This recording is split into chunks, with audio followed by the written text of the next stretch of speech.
Hi everyone, I'm Patrick Delahanty, and I'm here to talk about what conventions can do to make a better website.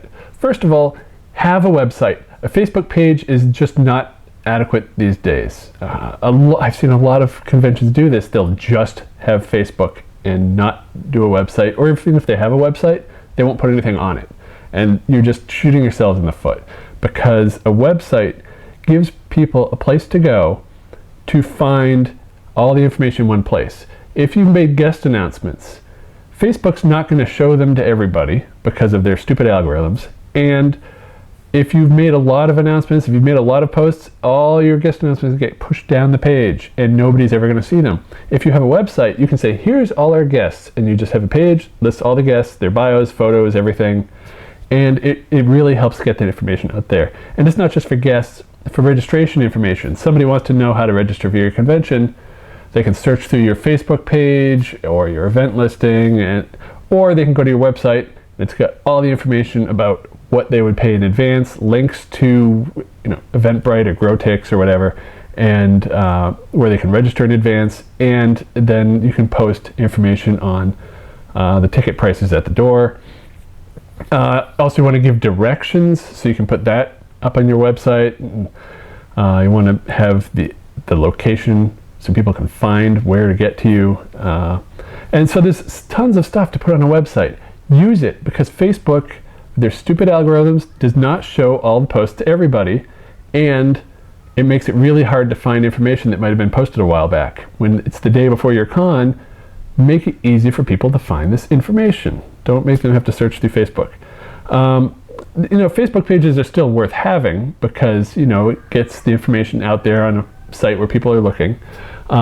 And if you have an event listing, it's going to come up as the event gets closer, and people are going to notice, oh yeah, there's that convention. And so it's good to remind people with the Facebook event and have pages, because the most enthusiastic of your attendees will see a lot of those posts as they post and participate. But more the casual attendees, they need a website. So when you do your website, make sure you do 3 things on every page. Put the name of the convention, put the dates of the convention, and put the location of the convention. There's so many convention websites I see, because I look at every convention website, literally every site, to post it on fancons.com. And I see so many that don't have 1 or even 2 of that. They might say the name of the convention, but it doesn't say when it is or where it is. And some that say where it is, they'll say, oh yeah, it's at the such and such event center, but they don't say what town or state, and you have to hunt to find out, oh, it's in this town. Okay, well, that's far from me. Or somebody might be like, oh yeah, okay, that town's a couple towns over. But if you just say the name of the event center, not everybody knows that. So post all the information on every page for the date, the location, and the name of the convention. And when you name the convention, pick a spelling and stay consistent. Is it 1 word? Is it 2 words? Do you have a hyphen? Do you not have a hyphen? Is the second word capitalized? I've seen so many such and such con, like Yada Con. Is it 1 word? Is it 2 words? Is the C lowercase if it's 1 word? Is it camel caps with Yada Con as 1 word with the capitals? Pick one and stay on brand. And then when you put the location, also keep in mind that a lot of towns have more than 1 hotel of a certain chain. So you can't just say, oh yeah, we're at the Marriott in Springfield, because, well, there might be 5 Marriotts in Springfield. Is it the downtown Springfield Marriott? Is it the airport Springfield Marriott? Is it the College Park Springfield Marriott and Suites? So go to your hotel's actual website, find the name of the hotel on their own website, and use whatever they call themselves. They probably have most chains will give every hotel a very specific name that's specific just to that one. There's a couple, I think like Choice Hotels or something, they're all just Choice Hotels. There's nothing. But most hotels will have a very specific name for that hotel, that single hotel. So use their name for their own hotel. Don't just say, oh yeah, we're at the Marriott. Also on your website, you want to provide the links to social media, so that you probably have a Facebook page, you should have a Twitter account, and you might want to grab that Instagram and put links to these on your website, and you should be using all of them. There's tools, if you're lazy, and I totally understand it's a pain to have to post announcements to 3 places, but there's tools out there that can help you cross-post. So if you make a post on Facebook, it can also appear on Twitter. If you make a post on Instagram, it can also appear on Facebook. And so I did an entire episode on this. It's episode 807, and I also wrote an article on this in 2016. So if you go to fancons.com/articles, you can find the social media article and how to get your convention on social media. It was 2 years ago, so a few things have changed. There's no more Vine, but for the most part it's the same, and you can still refer to that, get on social media, and link to it from your website. When you've updated your convention's website for the next year, say it's 2018 and you're updating for 2019, don't leave old information that's out of date on the website, especially guest lists. You have had all these great guests for 2018, and now you're getting ready for 2019. Don't just change the header of the website and say, oh, it's 2019, and then leave the same guest list, because people are going to think that those same guests are appearing at the next year. Like, oh, they're coming back. It's very misleading. So just wipe out any information. It's not hard. Just go to the page, make it blank, say guests coming soon. That's fine. That's all you have to do. But again, so many conventions just update the header and then they leave all the content that's old. And a lot of it, especially guest listings, is not really clear that it's outdated. They'll have registration links that, oh, I want to register, and it goes to an expired Eventbrite or Grotix link. It's like, no, just take the link down and say it's coming soon, or update it to be the current year. So also you want to make sure, grab your phone and look at your convention's website. How does it look on mobile? You really need to have a mobile-friendly website, because we've reached the point where more than half of the web traffic these days is on mobile phones.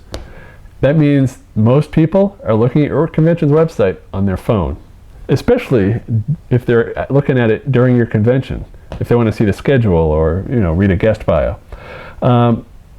So you want to have a mobile responsive website. Don't go through the whole pain of having a mobile version of the site and a desktop version. Make one site and have it mobile responsive. What that means is the site will adjust to the width of your browser. If you look at the new fancons.com site, if you change the browser width, the content changes. So it reformats itself into a long page that can be run on mobile, or if you're on a desktop, it goes wide, and so you can see multiple columns and everything. You need a mobile responsive design like that. And if you go to a lot of the major websites out there, especially the news sources, they'll do a mobile responsive design so that people can see it on their phones, or it adjusts to the desktop. And so I strongly recommend mobile responsive. If you've got WordPress, Drupal, or Joomla for your content management system, they all have mobile responsive templates, so check those out and see if there's one you like, and it'll make it a whole lot easier than having to do the entire site design from scratch, because that's kind of a pain. Speaking of mobile, people that bookmark your site on mobile, they're going to see little icons. So if I go to Safari on my iPhone, I can see icons for all the websites I go to that I've bookmarked. Now you'll see some of them, they have just letters because they have no icon. But the FanCons site and AnimeCons, I put icons in so that when somebody bookmarks it mobile, they'll see a little icon to represent the site, and it looks nice. It'll also show up in the tab on the browser if somebody's on a desktop.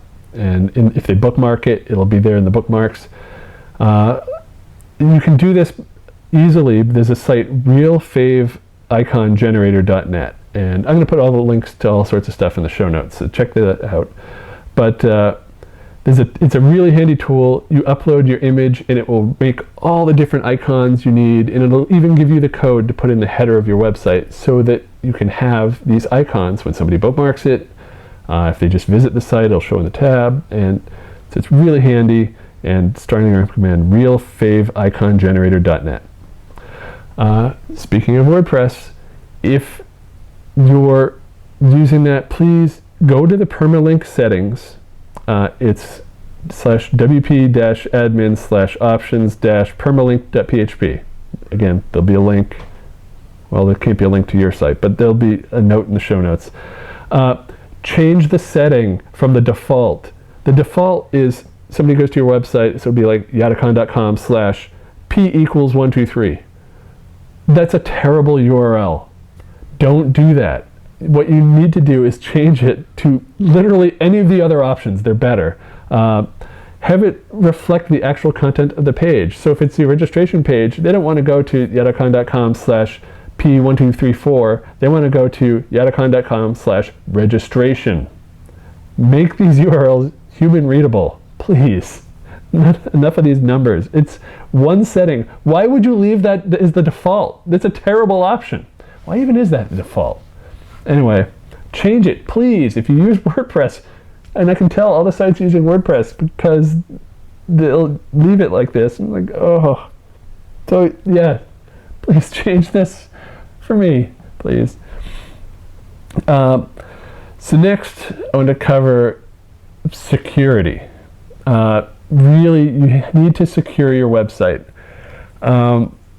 With the latest version of Chrome that's actually due out this month, July 2018, any website that is not HTTPS, if you don't have a SSL certificate for your website, Chrome is going to mark it in the URL bar. It's going to say not secure. You don't want that because that's very it looks very bad to attendees visiting your site if it says not secure, big letters up in the corner. So you need your site to be compatible with HTTPS. But Patrick, you say, security certificates, they cost a lot of money. We're a small con. And you know, our registration page is secure. Why does the rest of our site need to be secure? Because you don't want that warning showing up. And it's easy to do. A lot of web hosts, in fact, most of the big ones I saw, except HostGator, 1&1, and Namecheap, but most of the other large hosts, they offer tools to make this really easy. There's an encryption service called Let's Encrypt, and they offer free SSL certificates. The catch is it has to be renewed every 90 days. And you think, oh, well, that's good, but I'm going to forget at some point. Well, a lot of these hosts have automated ways to have the certificate renewed for you, so you don't have to worry about it. So check out your host, see if it supports Let's Encrypt, and if they've got a way to auto-regenerate this. I know our host, DreamHost, which has sponsored us in the past, that they have done, they support Let's Encrypt, and it makes it really easy, and it's free, so that's good. And now we're HTTPS. We have a secure certificate, so any data people are viewing, it's encrypted as it comes across. So again, this is Chrome 68. When this is released, it's going to be out there and be a little more obvious that not secure. So fight that. And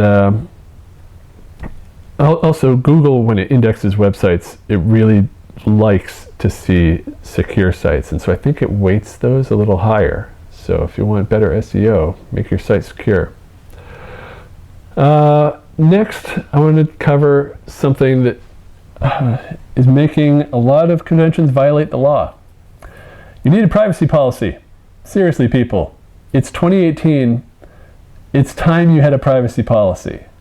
It's actually the law in a number of states and Europe and there's a bunch of laws. I can put a link to this. But you need a privacy policy. Yes, your registration may be handled by Grotix or Eventbrite or somebody else, but you are the one taking the user's data and using it to give them badges at the convention. You have access to this user's data. They want to know what you're going to do with this. Are you going to spam them? Are you going to just share it with everybody? What happens when you go to the website? What are you doing with their cookies? And how are you tracking them? What sort of analytics do you have? This all needs to be stated in a privacy policy. Not just covers your website, but it covers your convention itself. And so remember the privacy policy updates that we got bombarded with at the end of June 2018 and early July 2018? That's because of GDPR, which is a European law that requires sites to react to privacy concerns for European citizens in certain ways. And it's very detailed. I'm actually going to go into this in a future episode because privacy is very important, and I can devote an entire episode to covering privacy and GDPR.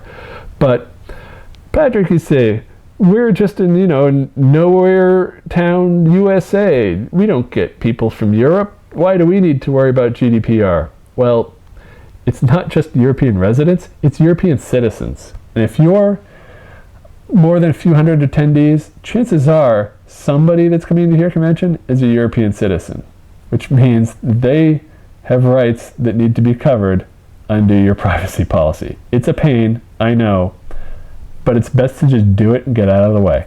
So how do you do this? I'm going to do a whole episode on this, but to get you started, there's a website, check it out, called termsfeed.com. They're not a sponsor or anything. I just really like what they do. And they can generate a website privacy policy for you. They have a free level, but then you can add on certain things, and depending on what features you have and how much tracking you do and everything. And so for a relatively inexpensive fee, and I'm talking like easily under $200, maybe under 100, depends on what add-ons you do.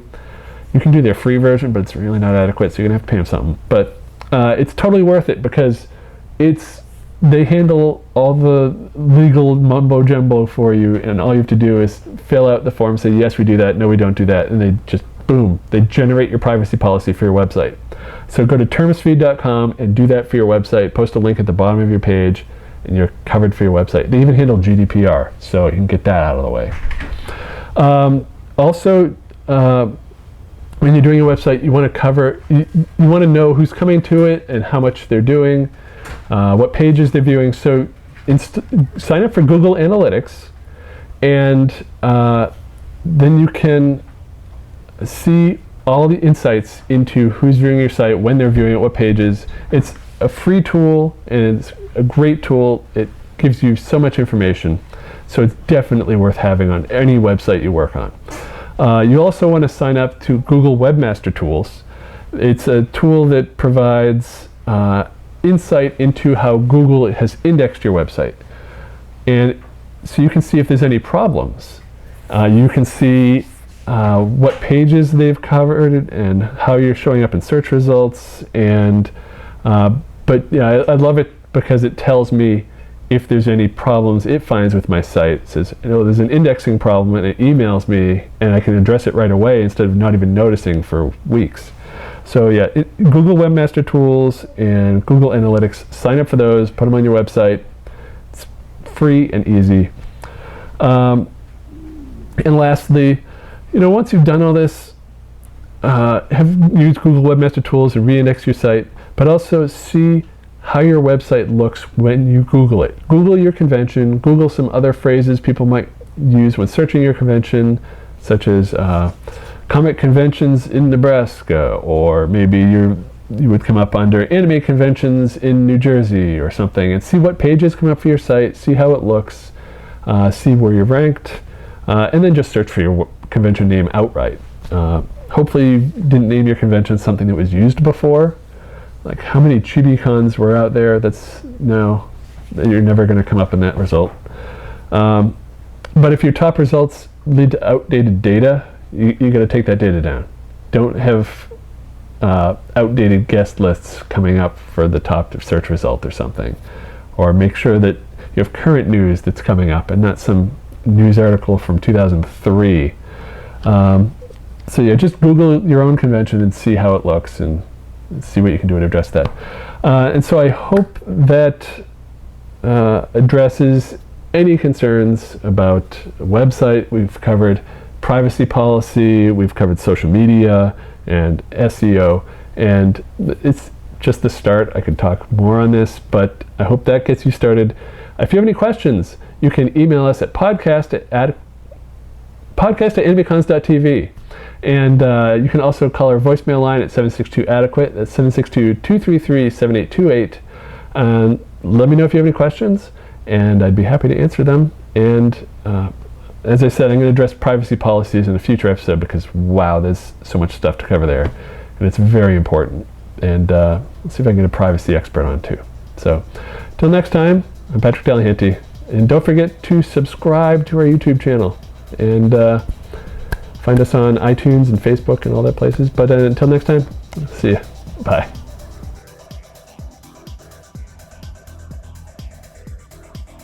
Hey buddy, how you doing? See? Wave to everybody. Hello.